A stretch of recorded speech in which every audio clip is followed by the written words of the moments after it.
Yes, Jahangir 1605 to 1627. After Akbar's death, his son Prince Salim ascended the throne as Jahangir, meaning conqueror of the world. Jahangir, conqueror of the world. He continued Akbar's liberals and secular policies. Military campaigns again. So, have you seen this type of thing from the beginning of the Mughals? The military campaigns are the most important. Yesterday I had told you all about this. Jahangir inherited a large empire, he consolidated it further. He first crushed the rebellion of his son, Prince Khusrau. Next, he strengthened the Mughal control over Awadh and Bengal. In 1613, he defeated Rana Amar Singh of Mewar. Jahangir allowed him to rule over his territories on the condition that he would remain loyal to the Mughals. In 1620, Jahangir conquered Kangra. Jahangir also tried to expand the Mughal influence in the Deccan. He captured the Ahmednagar fort. However, Malik Ambar, the military commander of Ahmednagar, did not allow the Mughals to conquer territories in the Deccan. In the northwest, Jahangir lost Kandahar to the Persians. This was a huge loss as the major trade routes between India and West Asia passed through Kandahar. Historical place. India's largest plane also, when passengers were hijacked and taken to Kandahar. English traders. Here comes the twist. Main people are coming now. During Jahangir's reign, many traders from England came to India. Right? To obtain trade concession. In 1612, the English set up a trading post at Surat. Sir Thomas Roe, the ambassador of the King of England, who started this actual thing, visited the Mughal court in 1615. Jahangir granted him many trading rights and concession. That is the most biggest fault what was written. Abdul Fazal had written the Din-i-Ilahi in the Ain-i-Akbari about Akbar.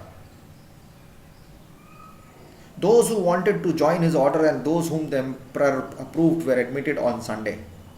The members of this order greeted each other with Allahu Akbar, God is great. Each member hosted a dinner on his birthday and gave up eating meat.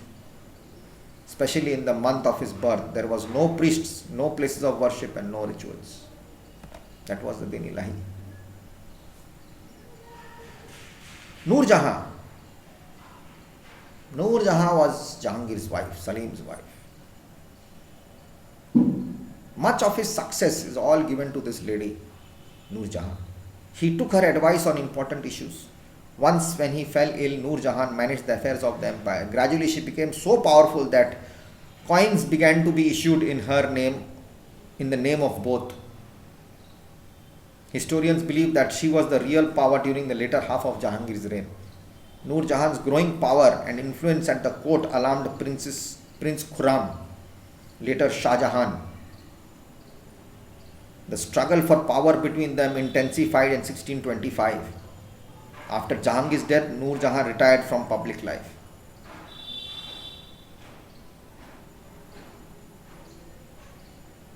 Okay. Does Noor Jahan remind you of another woman who sat on the throne of Delhi in the 13th century? Right?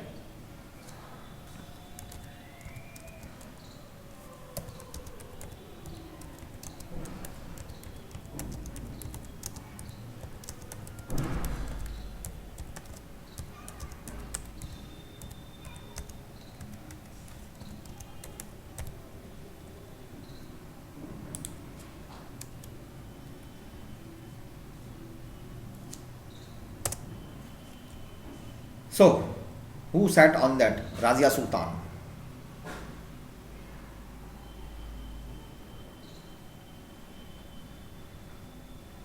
Raja Sultan had come, then came Noor Jahan. She was from Ghulam Vansh.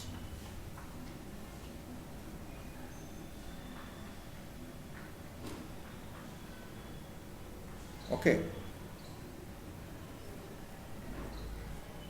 And then the latest one we had was Indira Gandhi. Late Mrs. Indira Gandhi. Okay. This is what happened. So Khurram Prince Khurram was later Shah Jahan.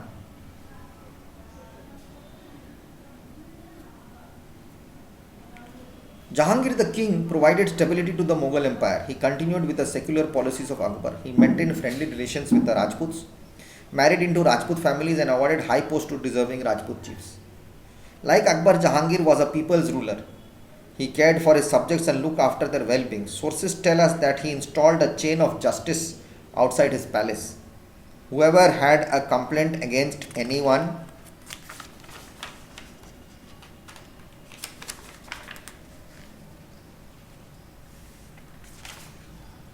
against any public official could ring the bell and speak directly to the emperor.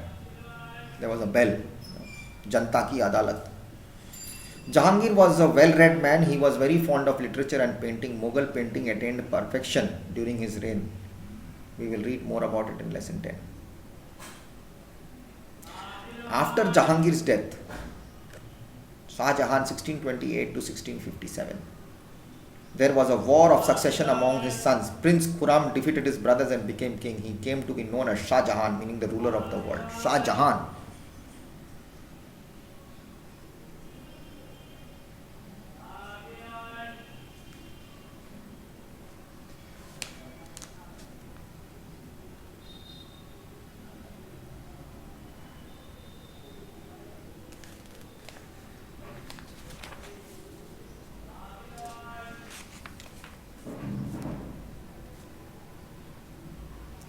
Military campaigns. Shah Jahan's reign witnessed many revolts. The Bundela Rajputs of Bundelkhand revolted. Shah Jahan crushed the revolt easily. Next, there was a revolt in the Deccan. Shah Jahan invaded the Deccan and annexed Ahmednagar in 1633. Bijapur and Golconda signed a peace treaty with Shah Jahan and agreed to pay an annual tribute.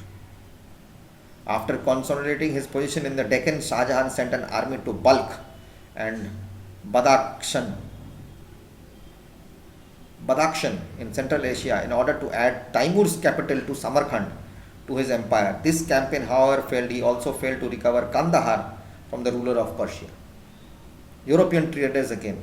European traders continued trading their activities. They established trading outposts in different parts of the empire. Shah Jahan kept a close watch on them.